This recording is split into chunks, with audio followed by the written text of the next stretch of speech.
Rhonda, physicality and athleticism are obviously such a huge and important part of your career to this point. What has it been like now taking that aspect of your career, translating it, choreographing it into print media? And for you, Mike, what is it like to try and take what she does and put it on the page? Well, I mean, I had a passion for choreography ever since I worked under JJ Perry in Expendables, and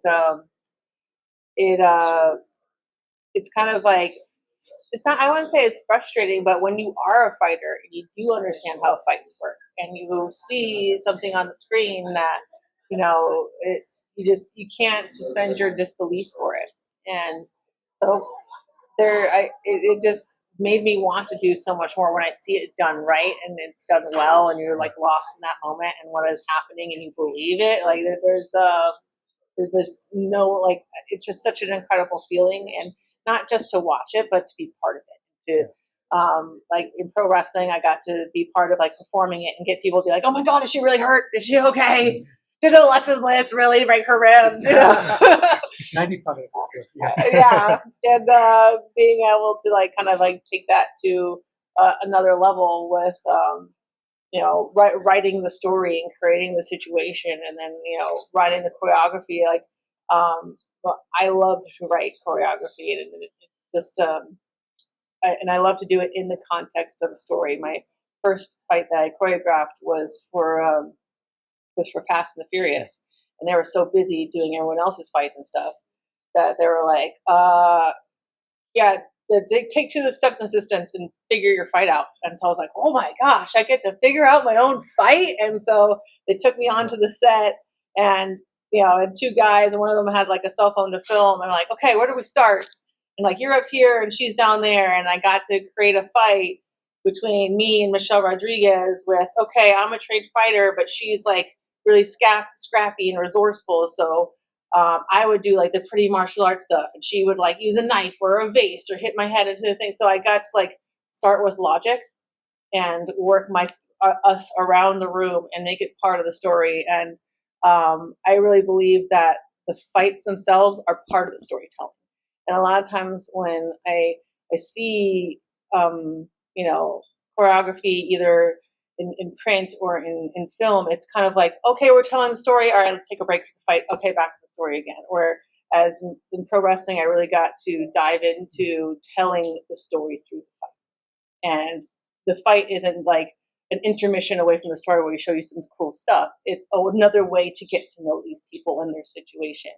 And so that's kind of why I got into any of my projects. I really delve into it because I love the style of fighting, and I want to tell a story from whatever that is. And so, I think that, and he saw when he read the screenplay, I literally choreograph it like beat by beat the action. Usually when you're reading a script and it's like, and they fight, and then they go, you know what I mean? And it's not like they swing this and that happens this, and they throw over this over here, and and like, she puts the knee, like her foot on the leg, and throws that over the head, and then that is, so I like literally spell out all the choreography because that is writing to me, and I feel like they've been kept separate where they really should be meshed together. And well, case in point is there's an amazing scene involving a massive fight that takes place, the pregnancy test, floating in the air, the force on the ground. Yeah, she's like fighting over the pregnancy test, and she's like she's trying to figure out what it actually is. If you ever try to take a pregnancy test, you're like, what does it mean? And you're like trying to figure it out, and then someone's trying to fight you like at the same time. But the real problem is she's trying to get to this damn pregnancy figure test. it out. I've done it a few times. Yeah, yeah, but that's the fun part. I don't like it being separate. I think they should be together, and the way that like Axel, the way that that Mike really draws it, it doesn't seem like it's something separate, that we're taking a break from the fight, that the story is the fight and the fight is the story. Yeah, for me, she made my life much easier because I have been drawing fights since 40 years, and sometimes they write just on page 2 to 5 there's a fight, and then I have to create the whole thing. So this time I have everything in video. So, Yeah, that's amazing. and everything makes sense. You know, it's not like every character has their own unique fighting style, and I like to think as every fight is like a conversation, and you're debating and trying to win the conversation. Except for I love that. Every fight is a conversation. yeah, That's great. I and love but that. like everybody speaks differently, they have a different cadence, they have a different stance, you know, which was one thing I loved about original UFC when it was all the different, martial arts against each other.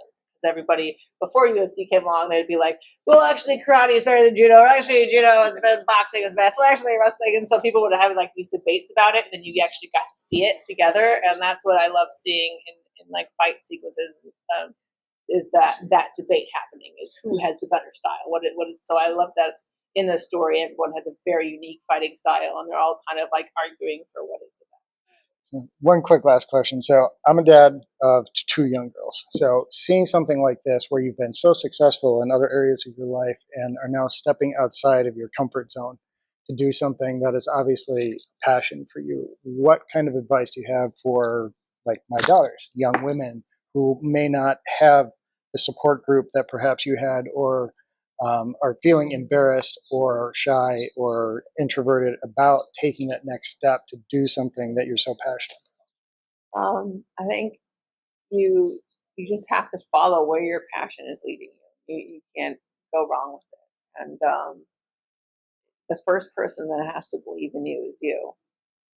And there's so many things that I ended up doing that everyone else around me said it was a terrible idea, but I knew on the inside that I was the first person that was privy to this secret that the rest of the world was going to know. And that's pretty audacious to, like, my mom being a world champion judoka,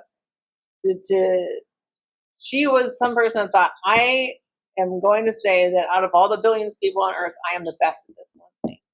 And it's pretty damn audacious. Uh, and so, like, having that person walk through the living room, and I see her able to find her keys, I'm like, you know what? If the people that accomplish these great things, they're not aliens, they're not robots. They're people that are passionate about this one thing, they couldn't let it go. And but yeah, it sounds cliche to be like, just stick with it. But if you're really passionate about something, you can't stop. You can't. It's not like you have to really dig deep. Like, yeah, I had to dig deep and train really hard for a lot of hours and stuff like that. But it wasn't because I hated it. It was because I absolutely loved it and I couldn't stop. And I would do it until, like, literally my body parts were falling off. I would train until I could taste blood in my lungs. And it wasn't because I hated it. It was because I loved it. And that's why, after taking care of a baby all day, I put her down at 8 o'clock, and finally have a moment to rest. But instead of taking that moment to rest, I'll stay up till 2 o'clock in the morning and work on this. And it's not because I'm digging deep and doing something that I can't stand. It's because I'm so obsessed with it that I can't not do it. And I think that following and encouraging your obsessions, you can't go wrong. And if you do, it'll lead you somewhere else and somewhere better.